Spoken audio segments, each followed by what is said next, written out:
ಕ್ರಿಸ್ತನಲ್ಲಿ ಪ್ರೀತಿಯಿಂದ ಕರೆಯಲ್ಪಟ್ಟಂತಹ ಎಲ್ಲ ನನ್ನ ಸಹೋದರ ಸಹೋದರಿಯರಿಗೆ ಯೇಸು ಕ್ರಿಸ್ತನ ನಾಮದ ಮುಖಾಂತರ ವಂದಿಸುತ್ತಾ ಜನವರಿ 5ಕ್ಕೆ ನೇಮಕವಾದ ರಾತ್ರಿಯ ಗೀತೆ. ದೇವರ ದಾನವು ನಮ್ಮ ಕರ್ತನಾದ ಯೇಸು ಕ್ರಿಸ್ತನ ಮುಖಾಂತರ ನಿತ್ಯ ಜೀವವು. ರೋಮಾಪುರದವರಿಗೆ 6ನೇ ಅಧ್ಯಾಯ 23ನೇ ವಚನ. ಪರಲೋಕದ ತಂದೆ ನಮಗಾಗಲಿ ಅಥವಾ ನಮ್ಮ ಮಕ್ಕಳಿಗಾಗಲಿ ನೋವು, ಪಾಡುಗಳು ಮತ್ತು ಮರಣಕ್ಕೆ ಎದುರಾಗಿ ರೋಗ ನಿರೋಧಕ ಶಕ್ತಿಯನ್ನು ಅನುದಾನವಾಗಿ ನೀಡಲಿಲ್ಲ. ಆದಾಗ್ಯೂ ಆತನು ನಮಗಾಗಿ ಇನ್ನೂ ಮಹತ್ತರವಾದ ಮತ್ತು ಅಧಿಕವಾದ ಮಹಿಮೆಯುಳ್ಳ ಏರ್ಪಾಡನ್ನು ನಮ್ಮ ಕರ್ತನಾದ ಯೇಸು ಕ್ರಿಸ್ತನ ಮೂಲಕ ಮಾಡಿದ್ದಾರೆ. ಅಂದರೆ ನಮ್ಮ ನಿತ್ಯ ಜೀವಕ್ಕೆ ಬೇಕಾದ ಏರ್ಪಾಡು ಮಾಡಿದ್ದಾರೆ.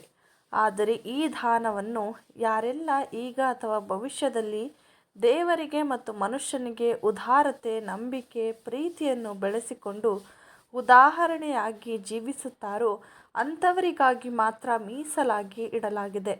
ದೇವರ ಕೃಪೆಯನ್ನು ತಿಳಿದುಕೊಳ್ಳುವುದಕ್ಕಾಗಿ ಅದನ್ನು ಪ್ರಶಂಸಿಸಲು ನಮ್ಮ ತಿಳುವಳಿಕೆಯ ಕಣ್ಣುಗಳು ಮತ್ತು ಕಿವಿಗಳು ತೆರೆದಿರುವುದರಿಂದ ನಾವು ಧನ್ಯರು.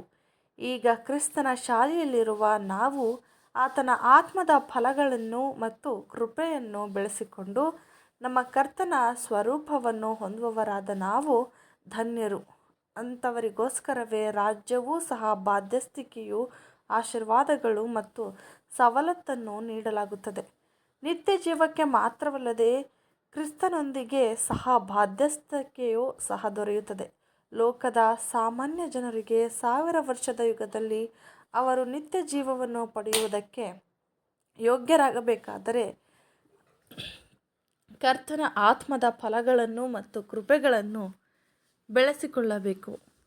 ಪ್ರಭುತ್ವ ಎಂದರೆ ಆತನ ಸ್ವಾರೂಪ್ಯವನ್ನು ಸೂಚಿಸುತ್ತದೆ ಮತ್ತು ಯಾರೆಲ್ಲ ಮಕ್ಕಳಾಗಿ ಅಂಗೀಕರಿಸಲ್ಪಡುವುದಿಲ್ಲವೋ ಅವರು ನಿತ್ಯ ಜೀವವನ್ನು ಪಡೆಯಲು ಸಾಧ್ಯವಿಲ್ಲ ಎಂಬುದೇ.